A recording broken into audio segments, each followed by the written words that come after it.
கடந்த முறை 2021 தேர்தலில் 27,000 வாக்குகள் வித்தியாசத்தில் விஜயதரணி அவர்கள் வெற்றி பெற்றார். ஆனால் இந்த இடைத்தேர்தலில் தாரகை கட்பட் அவர்கள் 41,000 வாக்குகள் வித்தியாசத்தில் வெற்றி பெற்றிருக்கிறார். அங்கே பிரச்சாரத்தில் ஈடுபட்ட வெற்றி பெறுவதற்கு காரணமாக இருந்த மாண்புமிகு முதலமைச்சர் அண்ணன் தளபதி அவர்களுக்கு மனமார்ந்த நன்றியை தெரிவித்துக் கொள்கிறோம். திராவிட முன்னேற்ற கழக வேட்பாளர்களை விட கூட்டணி கட்சி தோழமை கட்சி வேட்பாளர்கள் வெற்றி பெற வேண்டும் என்று அவர் எடுத்த நடவடிக்கை முக்கியத்துவம் அனைவரும் அறிவோம். மாண்புமிகு முதலமைச்சருக்கு மனமார்ந்த நன்றியை காங்கிரஸ் பேரியக்கத்தின் சார்பாக தெரிவித்துக் கொள்கிறோம். அதே போன்று தோழமை கட்சிகள் மார்க்சிஸ்ட் கம்யூனிஸ்ட் கட்சி, சிபிஐ, விடுதலை சிறுத்தைகள், மறுமலர்ச்சி திராவிட முன்னேற்ற கழகம், இந்திய யூனியன் முஸ்லீம் லீக் மற்றும் இதர தோழமை கட்சிகள் அனைவருக்கும் எங்களுடைய நன்றியை செலுத்திக் கொள்கிறோம். உதயநிதியை உதாசீனப்படுத்தும் செல்வப் பெருந்தகை காமராஜர் ஆட்சியை மீண்டும் அமைப்பதற்கு ஆசை. கொந்தளிக்கும் திமுக இளைஞரணி நிர்வாகிகள். நல்லரசு பார்வையாளர்களுக்கு அன்பு வணக்கம்.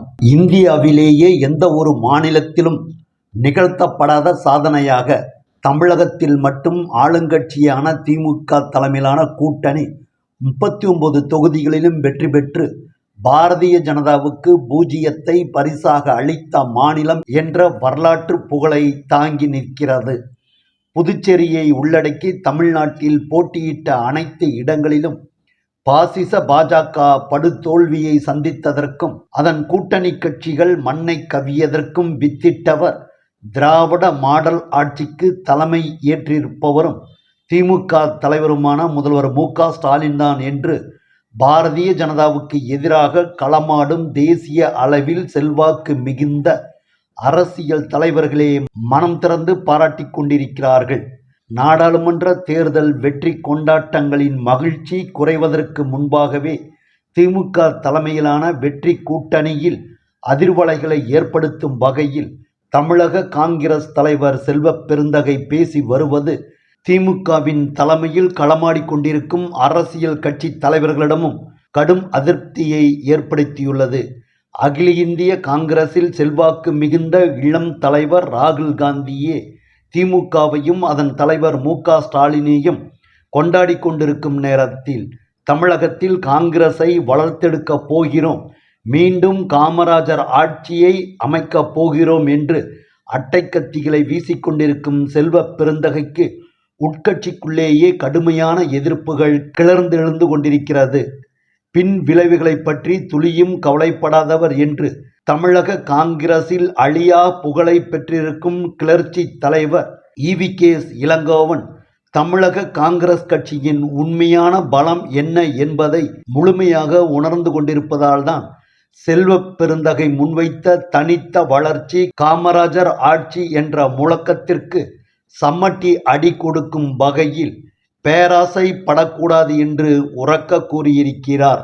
திராவிட இயக்க சித்தாந்தங்களை உயிர் மூச்சாக கொண்டிருக்கும் திமுகவை எதிர்த்து அரசியல் செய்து தமிழக காங்கிரசின் நிரந்தர தலைவராகிவிட செல்வப் பெருந்தகை மூளையை கசக்கினால் சொந்த கட்சிக்குள்ளேயே கழக குரலை எழுப்பி அடிமடியிலேயே கை வைத்து அடித்தளத்தையே ஆட்டம் காண செய்துவிடும் ஆற்றல் கொண்டவராக மாறி நிற்கிறார் ஈ.வி.கே.எஸ். இளங்கோவன். இளங்கோவனின் கடந்த கால வரலாற்றை புரட்டி பார்த்தால் மனதில் எதிரியாக ஒருவரை அவர் பாவிக்கிறார் என்றால் அவர் எவ்வளவு செல்வாக்கு மிகுந்தவராக இருந்தாலும் அவரின் அரசியல் வாழ்க்கையை மட்டுமல்ல தனிப்பட்ட வாழ்க்கையும் படுகுழியில் தள்ளிவிடும் அளவுக்கு வீரியம் கொண்டவர்தான் இளங்கோவன் என்பதை பழம்பெரும் காங்கிரஸ் தலைவர்கள் நன்றாகவே உணர்ந்தே இருக்கிறார்கள். காங்கிரஸில் ரவுடிகள் இருந்தால் அவர்களை கூண்டோடு களையெடுக்க வேண்டும் என்று போகிற போக்கில் இளங்கோவன் சொல்லிவிடவில்லை என்பதையும் யாரை குறிவைத்து அந்த விமர்சனத்தை முன்வைத்தார் என்பதையும் செல்வப் பெருந்தகை ஒரு நிமிடம் நிதானமாக யோசித்து பார்த்தால் திமுகவை சீண்டுவதன் மூலம் தனது அரசியல் வாழ்க்கைக்கு தாமே குழி தோண்டி கொள்கிறோமோ என்ற உண்மை புலப்படும் என்று எச்சரிக்கிறார்கள் காங்கிரஸில் நீண்ட காலமாக பயணித்து கொண்டிருக்கும் தாழ்த்தப்பட்ட சமுதாயத்தைச் சேர்ந்த காங்கிரஸ் தலைவர்கள். செல்வப் பெருந்தகைக்கு எதிராக EVKS இளங்கோவன் கொளுத்தி போட்டுள்ள நெருப்பு வரும் நாட்களில் காங்கிரசின் எல்லா மட்டங்களிலும் பரவத் தொடங்கும் என்று அச்சப்படும் தலித் காங்கிரஸ் தலைவர்கள் திமுகவுடன் மோதினால் பின் விளைவுகள் எவ்வளவு மோசமாக இருக்கும் என்பதை உணர்ந்து கொள்ளும் அளவுக்கு அரசியல் ஞானம் இல்லாதவராக செல்வப் பெருந்தகை இருக்கிறாரா என்று கேள்விகளை எழுப்புகிறார்கள்.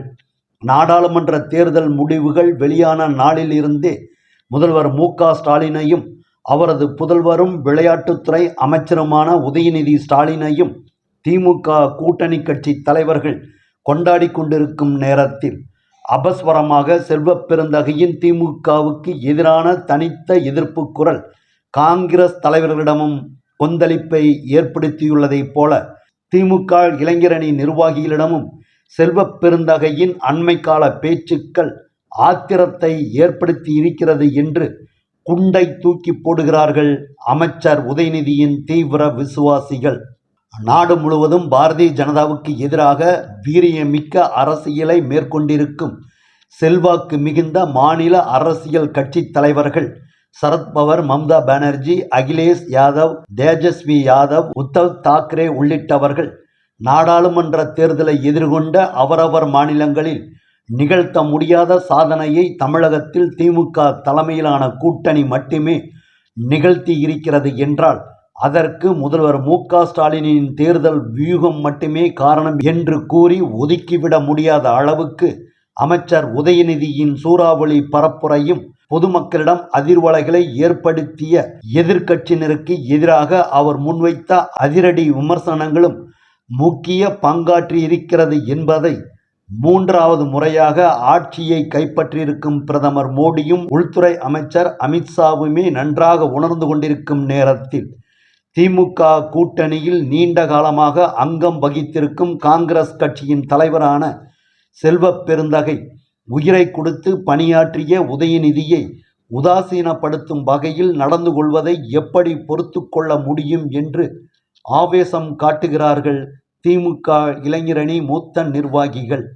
காங்கிரசின் உட்கட்சி கூட்டத்தில் திமுகவின் செல்வாக்கை கேலிக்கூத்தாக்கும் வகையில் பேசிய செல்வப் பெருந்தகை தமது கடந்த கால வாழ்க்கையில் புதைந்து கிடக்கும் மர்மங்கள் பற்றி யாருக்குமே தெரியாது என்ற நினைப்பில் காங்கிரஸில் கிடைத்திருக்கும் திடீர் செல்வாக்கின் மயக்கத்தால் தமிழகத்தில் தன்னிகர் இல்லாத தலைவராக தன்னை பாவித்து கொண்டு போடும் ஆட்டம் அவரது அரசியல் வாழ்க்கைக்கே முற்றுப்புள்ளி வைத்துவிடும் என்பதை செல்வப் பெருந்தகை உணர்ந்து கொள்ளும் காலம் வெகு தொலைவில் இல்லை என்று பூடகமாக எச்சரிக்கை விடுக்கிறார்கள் திமுக இளைஞரணி மூத்த நிர்வாகிகள்.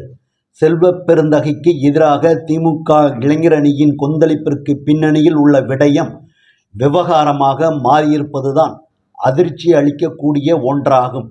திமுகவை எதிர்த்து அரசியல் செய்வது என்பதை போகிற போக்கில் செல்வப் பெருந்தகை முன்வைக்கவில்லை. அவரின் ஆழ்மனதில் அந்த எண்ணம் அழுத்தமாகவே படிந்திருக்கிறது என்பதை உணர்த்தும் வகையில்தான் அடுத்தடுத்து நிகழும் நடவடிக்கைகள் இருக்கிறது என்று கூறும் அமைச்சர் உதயநிதியின் தீவிர விசுவாசிகள் விளவங்கோடு காங்கிரஸ் சட்டப்பேரவை உறுப்பினர் தாரகை கத்பட் ஜூன் 12ஆம் தேதி சென்னை தலைமைச் செயலகத்தில் உள்ள சட்டப்பேரவை தலைவர் அலுவலகத்தில் முதல்வர் மு.க. ஸ்டாலின் முன்னிலையில் பதவியேற்றுக் கொண்ட நிகழ்வில் கலந்து கொண்ட தமிழ்நாடு காங்கிரஸ் தலைவர் செல்வப் பெருந்தகை பின்னர் செய்தியாளர்களிடம் பேசிய பேச்சுகளை திமுக இளைஞரணி நிர்வாகிகளால் சாதாரணமாக கடந்து போக முடியாத அளவுக்கு அமைந்துவிட்டது என்கிறார்கள். 5 நிமிடத்திற்கு மேல் பேட்டியளித்த செல்வப் பெருந்தகை நாடாளுமன்ற தேர்தலில் திமுக கூட்டணியின் வெற்றிக்கும் விளவங்கோடு சட்டப்பேரவை இடைத்தேர்தல் வெற்றிக்கும் திமுக தலைவர் மு.க. ஸ்டாலின் அமைத்த தேர்தல் வியூகமும் பரப்புரையும் 3 ஆண்டு கால திமுக ஆட்சியின் சாதனைகளும் தான் வரலாறு காணாத வெற்றியை பெற்று தந்தது என்று விரிவாக கூறியவர் ஒரு வார்த்தை கூட அமைச்சர் உதயநிதியின் தேர்தல் பரப்புரை பற்றி குறிப்பிட்டு சொல்லாதது தற்செயலான நிகழ்வாக பார்க்க முடியவில்லை. உதயநிதி மீதான வன்மம் செல்வப் பெருந்தகையின் நாடி நரம்பெல்லாம் பரவியிருப்பதாகவே உணர்ந்து கொள்ள முடிகிறது என்று கொந்தளிக்கிறார்கள் அமைச்சர் உதயநிதியின் தீவிர விசுவாசிகள். விளவங்கோடு சட்டமன்ற தொகுதியில் அமைச்சர் உதயநிதி மேற்கொண்ட பரப்புரைக்கு கிடைத்த வெகுமதிதான் கடந்த தேர்தலில் காங்கிரஸ் பெற்ற வாக்குகளை விட பல ஆயிரம் கூடுதல் வாக்குகளாக கிடைத்திருக்கிறது என்பதை செல்வப் பெருந்தகை ஒரு நிமிடம் நினைத்து பார்க்க வேண்டும் என்கிறார்கள். 2024 தேர்தல் மட்டுமல்ல, 2019 நாடாளுமன்ற தேர்தல், 2021 சட்டப்பேரவை தேர்தல் என கடந்த 5 ஆண்டுகளில் திமுக இளைஞரணி செயலாளர் உதயநிதி திமுக கூட்டணி வேட்பாளர்களின் வெற்றிக்காக உயிரை கொடுத்து பரப்புரை ஆற்றியதை எல்லாம் உதாசீனப்படுத்தும் வகையில்தான் செல்வப் பெருந்தகையின் பேட்டி அமைந்திருக்கிறது என்று சுட்டிக்காட்டும் திமுக